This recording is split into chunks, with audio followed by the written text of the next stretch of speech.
राजा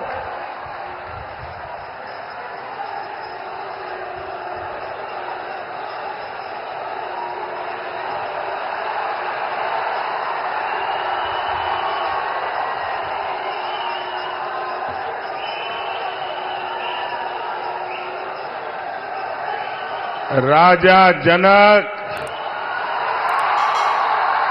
सीता मैया, कविराज विद्यापति के ई पावन मिथिला भूमि के नमन करे छी।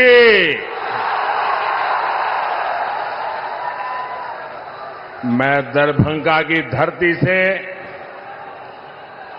स्वर्गीय महाराजा कामेश्वर सिंह जी को भी प्रणाम करता हूं। एक तो मिथिला की ये पुण्य भूमि और दूसरा आप जनता जनार्दन का आशीर्वाद। इससे बड़ा जीवन का सौभाग्य क्या हो सकता है।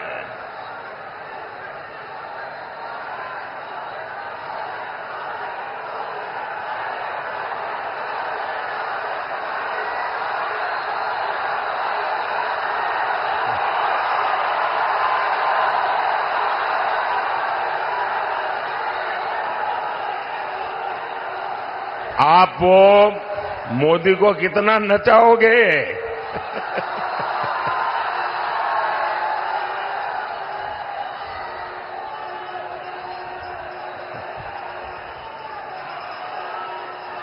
वो एसपीजी वालों को कहिए वो मोदी को कब्जा कर ले।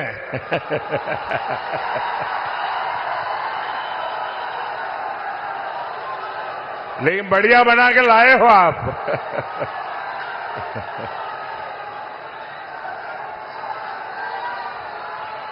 आपका बहुत बहुत धन्यवाद जी। बोले भारत माता की, भारत माता की। ये एसपीजी वालों को दे दीजिए। हाँ,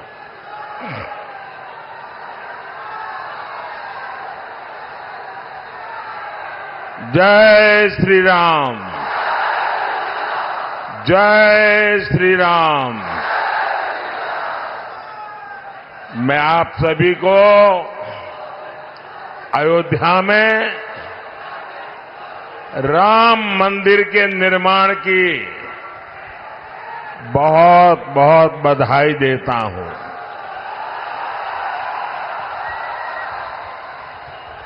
पांच सौ वर्षों के बाद हमारा इंतजार समाप्त हुआ। 500 साल तक ये हमारे पूर्वज संघर्ष करते रहे, बलिदान देते रहे और कभी भी निराश नहीं हुए। हमारे पूर्वजों को पता था कभी न कोई बेटा पैदा होगा, कभी तो कोई बेटा पैदा होगा जो 500 साल के इंतजार को परिपूर्ण करके भगवान राम मंदिर। और साथियों, इंतजार सिर्फ राम जी का ही थोड़ा था, सीता मैया का भी तो था और हमारे मिथिला के भी तो था। हम अपने जीवन काल में ये शुभ समय देख रहे हैं। ये विश्वकर्मा भक्त आप नीचे रखो, पीछे लोग देख नहीं पाते। मैंने आपको देख लिया, सुखी रहो।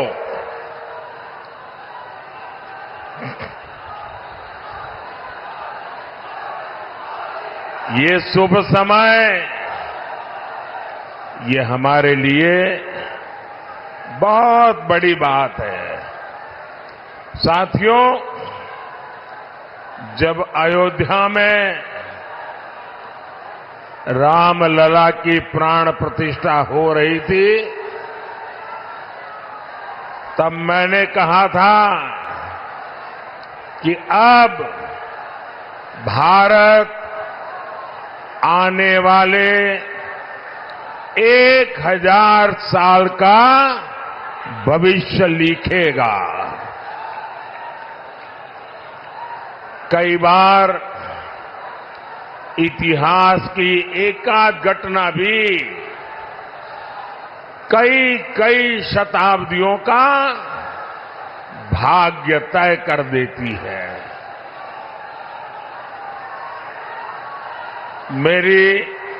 मेरी आप सबसे प्रार्थना है, देखिए जगह छोटी पड़ गई है, मैं जानता हूं आपको तकलीफ हो रही है, हो सकता है आप मुझे देख ना पाते हो,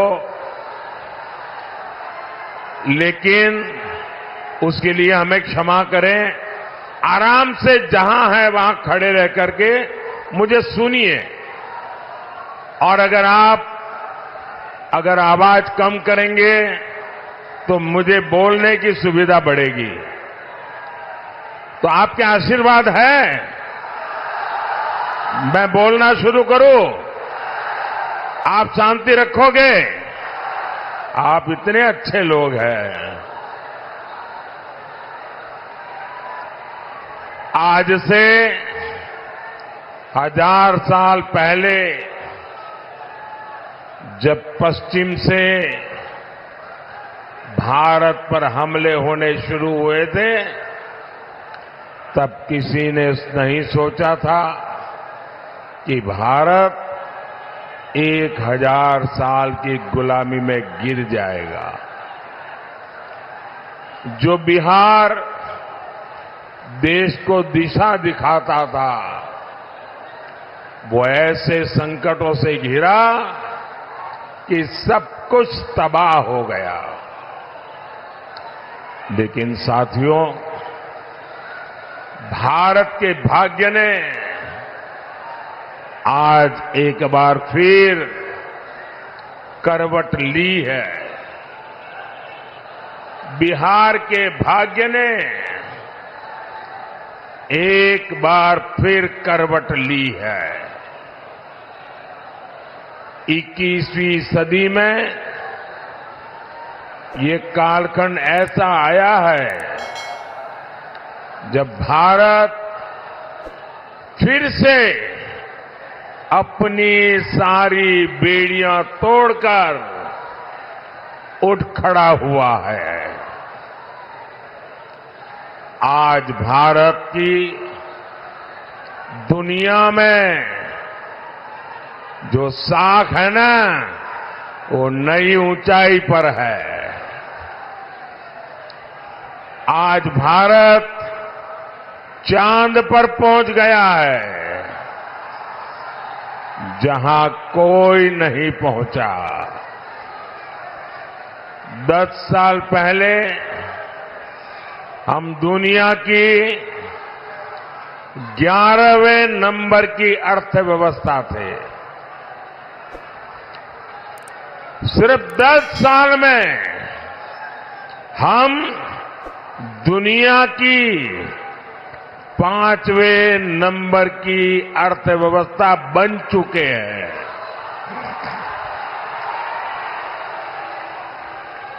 आपको कोरोना का समय याद होगा। 100 साल का इतना बड़ा संकट आया था।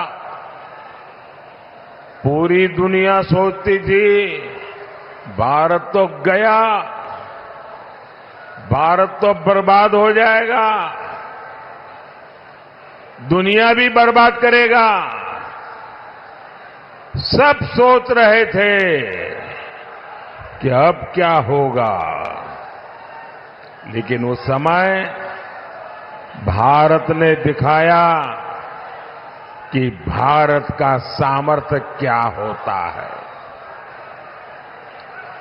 भारत उस संकट से निकला, दुनिया को भी राह दिखाई, लेकिन साथियों, उस इतने बड़े संकट में बिहार के लोगों के साथ कांग्रेस और इंडी गठबंधन वालों ने जो किया, वो मैं कभी नहीं भूल सकता।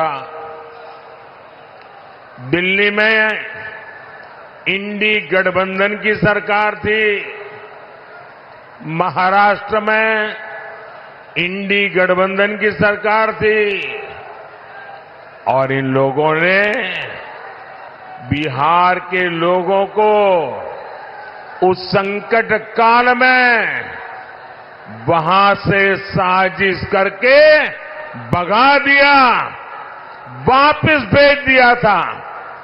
मेरे बिहार के नौजवानों को, मेरे बिहार की बेटियों को दिल्ली से इंडी गठबंधन की सरकार वालों ने भगाया था।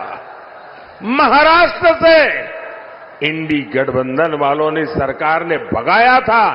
मैं जरा बिहार के नौजवानों को पूछना चाहता हूं, जिन्होंने आपके साथ ये जुल्म किया, क्या उन्हें माफ करेंगे? क्या इस चुनाव में हिसाब चुकता करेंगे कि नहीं करेंगे? बिहार के लोगों को बसों में बिठाया गया और बीच रास्ते छोड़ दिया गया, और आज यही इंडी गठबंधन के लोग आपसे वोट मांगने आ रहे हैं। क्या आप इंडी गठबंधन का इतना बड़ा गुनाह माफ करेंगे? क्या माफ करेंगे? क्या माफ करेंगे? क्या? भाइयों बहनों, मैंने इस चुनाव में अगले 5 साल के लिए विकास का रोड मैप दिया है। मैंने 25 साल का विजन देश के सामने रखा है, लेकिन ये भी जरूरी है हम अतीत का भी ध्यान रखें। जैसे एक शहजादे दिल्ली में है, वैसे ही एक शहजादे पटना में भी है। एक शहजादे ने बचपन से पूरे देश को, और दूसरे शहजादे ने पूरे बिहार को अपनी जागीर समझा है। इन दोनों शहजादों के रिपोर्ट कार्ड एक जैसे ही हैं। इनके रिपोर्ट कार्ड में सिवाय घोटालों और बेलगाम कानून व्यवस्था के सिवाय कुछ भी नहीं है। याद कीजिए कैसे बिहार में अपहरण उद्योग चलता था, कैसे बड़े बड़े घोटालों से बिहार के खजाने को लूटा जाता था, कैसे शाम होते ही हमारी बहन बेटियां घर से निकलने में डरती थी, कैसे नौकरी देने के पहले जमीन लिखवा ली जाती थी। साथियों, आज नीतीश जी के नेतृत्व में एनडीए सरकार बिहार के विकास के लिए दिन रात काम कर रहा है। हमारी प्रेरणा कर्पूरी ठाकुर है, जिन्हें कुछ समय पहले भारत रत्न देने का सौभाग्य हमें मिला है। पिछले 10 साल में बिहार में हमने 40 लाख गरीबों को पक्के घर दिए हैं। करीब 1.25 करोड़ गैस कनेक्शन दिए हैं। आज गरीबों को मुफ्त राशन, मुफ्त इलाज मिल रहा है। और अब मोदी ने ये भी तय किया है कि आपके परिवार में बिहार में कोई भी 70 साल की ऊपर के बुजुर्ग होंगे तो अब उनके संतानों को उनकी बीमारी में इलाज का खर्चा नहीं उठाना पड़ेगा। अब ये खर्चा दिल्ली में आपका ये बेटा उठाएगा।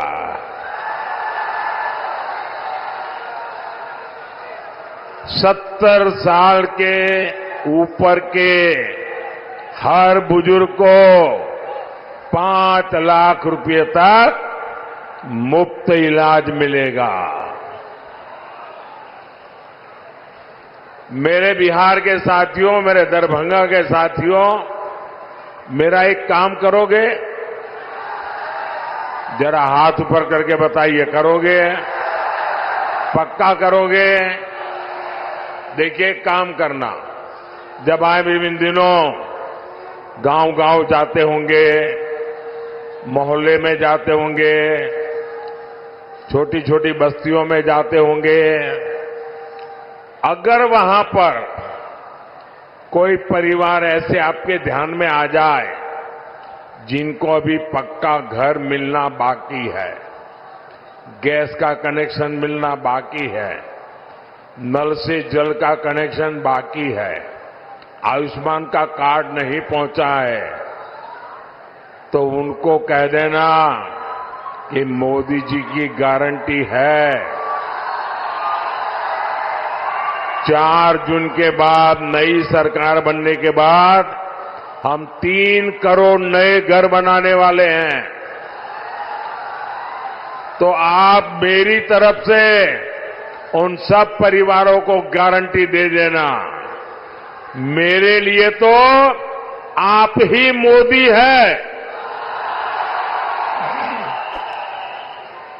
साथियों, दरभंगा का एयरपोर्ट हो, रेलवे स्टेशन हो, अमृत भारत ट्रेन हो, आधुनिक सड़कें हो, हर तरफ काम हो रहा है। दरभंगा एम्स की अड़चनों को भी दूर किया जा रहा है। साथियों, जब विकास की बुनियाद मजबूत होती है तभी उद्योग और रोजगार पैदा होते हैं। यहां दरभंगा में आईटी पार्क भी बना, जिससे युवाओं के लिए नए अवसर पैदा होंगे। मिथिला में मखाना, लीची और आम खूब होता है। अच्छी सड़कों और इंफ्रास्ट्रक्चर से इसका एक्सपोर्ट दुनिया भर में बढ़ेगा। यहां के मखाने को दुनिया तक पहुंचाने के लिए हमारी सरकार ने मखाने को जीआई टैग दिया है। साथियों, हमने बिहार में महिला स्वयं सहायता समूहों को 42,000 करोड़ रुपए की सहायता बैंकों से दी है। 42,000 करोड़ रुपया। दरभंगा, मधुबनी में 11 लाख महिलाएं इन समूहों से जुड़ी है। दरभंगा में इन बहनों ने शिल्प ग्राम की शुरुआत भी की है। और आपकी मधुबनी की पेंटिंग का प्रचार तो खुद मोदी पूरी दुनिया में करता रहता है। आज आगे बढ़ती हमारी बहनों की ये खुशी, यही मोदी को मेहनत करने का हौसला देती है। साथियों, आपको पता है कि संविधान ने लंबी चर्चा के बाद हमारा संविधान बना, तब एक मुद्दे पर सबसे ज्यादा चर्चा हुई थी। बाबा साहब आंबेडकर थे, डॉक्टर राजेंद्र बाबू थे, देश के बड़े बड़े विद्वान थे और संविधान में धर्म के आधार पर आरक्षण देना कि नहीं देना, इस पर गंभीर चर्चा हुई। और बाबा साहब के नेतृत्व में संविधान सभा ने 75 साल पहले तय किया कि हमारे देश में धर्म के आधार पर आरक्षण नहीं दे सकते हैं, देश को फिर से नहीं बांट सकते हैं। बाबा साहब आंबेडकर ने इसके विषय में खुले आम वकालत की कि धर्म के आधार पर आरक्षण नहीं होगा। इतना ही नहीं, पंडित नेहरू ने भी धर्म के आधार पर आरक्षण का विरोध किया। लेकिन अब जब हमारे गरीब एससी, एसटी, ओबीसी का कांग्रेस से मोह भंग हो गया है, तो कांग्रेस नेहरू जी की भावना के खिलाफ जा रही है, बाबा साहब आंबेडकर के पीठ में छुरा भोंक रही है, संविधान को तोड़ने मरोड़ने में लगी है। कांग्रेस लगी हुई है कि ओबीसी कोटे को कम करके धर्म के आधार पर उसमें से डाका डाल के मुसलमानों को आरक्षण दे दिया जाए। दलितों के आरक्षण में से डाका डालो, आदिवासियों के आरक्षण में से डाका डालो, और कांग्रेस की साजिश में आरजेडी भी कंधे से कंधा मिलाकर चल रही है। 2007 में बिहार के शहजादे के पिताजी ने मुस्लिमों को ये आरक्षण में से निकाल करके कोटा देने की बात कही थी। रेल मंत्री के रहते हुए उन्होंने रेलवे अधिकारियों को कहा था कि मुस्लिमों के लिए कोटे का इंतजाम किया जाए। सोचिए, ये एससी, एसटी, ओबीसी का आरक्षण छीनकर को मुस्लिमों को देना चाहते हैं।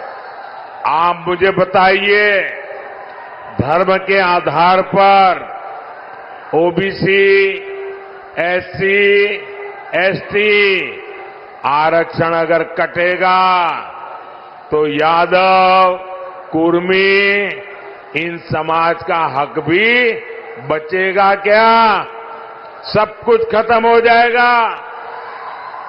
पासवान, मुसहर, रविदास दानुक समाज के हक पर ये डाका डालने में उसकी फिराक में है। साथियों, मैं पिछले 12 दिनों से कांग्रेस को और उनके चट्टों पट्टों को आरक्षण के मुद्दे पर चुनौती दे रहा हूं। मैंने उनसे कहा है, मैंने लिखित में मांगा है कि इंडी गठबंधन धर्म के आधार पर एससी, एसटी, ओबीसी का आरक्षण छीन करके मुसलमानों को नहीं देंगे। धर्म के आधार पर आरक्षण के लिए संविधान के साथ खिलवाड़ नहीं करेंगे, लेकिन इनके पेट में पाप है। 12 दिन से मैं मांग कर रहा हूं, ये चुप बैठे हैं। साथियों, मैं आपको विश्वास दिलाता हूं,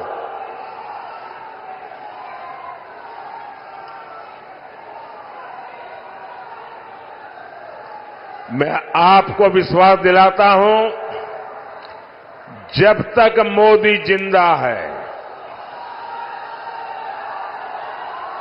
जब तक मोदी जिंदा है, एससी, एसटी, ओबीसी के आरक्षण पर कभी भी मैं खिलवाड़ नहीं करने दूंगा। साथियों, मैंने जब से कांग्रेस, आरजेडी के इरादों को बेनकाब किया है, तो ये लोग बौखला गए हैं। अब आरजेडी ने ये गिनना शुरू कर दिया है कि सेना में कौन हिंदू है, कौन मुसलमान है। यही इनका असली चेहरा है। ये लोग समाज को बांटने के लिए, देश की एकता तोड़ने के लिए कुछ भी कर सकते हैं। मां भारती की रक्षा के लिए जो सीने पर गोली खाता है, वो पहले भारतीय होता है। और ये आरजेडी के लोग उसे हिंदू मुसलमान की नजर से देखते हैं। मैं जरा हिंदू मुसलमान का बंटवारा करने वालों को पूछना चाहता हूं, क्या अब्दुल हमीद जी को हम इस शर्त इसलिए याद करते हैं क्योंकि वो मुसलमान थे? देश को इस दिशा में ले जाएंगे ये लोग। यही लोग सर्जिकल स्ट्राइक पर सवाल उठाते हैं, एयर स्ट्राइक पर सवाल उठाते हैं। यही लोग आर्मी चीफ को गाली देते हैं। आखिर किसको खुश करने के लिए किसके इशारे पर ये बोला जाता है? देश सब देख रहा है, जनता है, सब कुछ जानती है। देशवासी सब देख रहे हैं। साथियों, आरजेडी का इतिहास सामाजिक न्याय का मुखौटा लगाकर हमेशा तुष्टीकरण करने का रहा है। जब गोधरा में कार सेवकों को जिंदा जलाया गया था, तब रेल मंत्री ये शाहजादे के बेटे थे जो सजा काट रहे हैं और जमानत पे घूम रहे हैं। उन्होंने दोषियों को बचाने के लिए सुप्रीम कोर्ट के एक जज की कमेटी बनाई, बेन राजी कमेटी। सोनिया बहन का राज था ना, और इसलिए उन्होंने बेन राजी कमेटी बनाई थी। वो जज का नाम बेनर्जी था, तो लोग बेन राजी बोलते थे। और उससे ऐसा रिपोर्ट लिखवाया कि 60 कार सेवकों को जलाने वाले निर्दोष छूट जाए। लेकिन ये रेल मंत्री जो अभी जेल में जिंदगी गुजारने के लिए मजबूर है, जमानत पे घूम रहे हैं, अदालत ने उनके इस रिपोर्ट को कूड़े कचरे में फेंक दिया और उन सबको सजा सुनाई, फांसी तक की सजा हो गई। पूरी दुनिया को पता था कि कार सेवकों को जिंदा जलाया गया था, लेकिन तब फर्जी जांच रिपोर्ट बनवाकर कार सेवकों पर ही दोष मढ़ने की साजिश रची गई थी। यही इनका इतिहास है, यही इनकी सच्चाई है।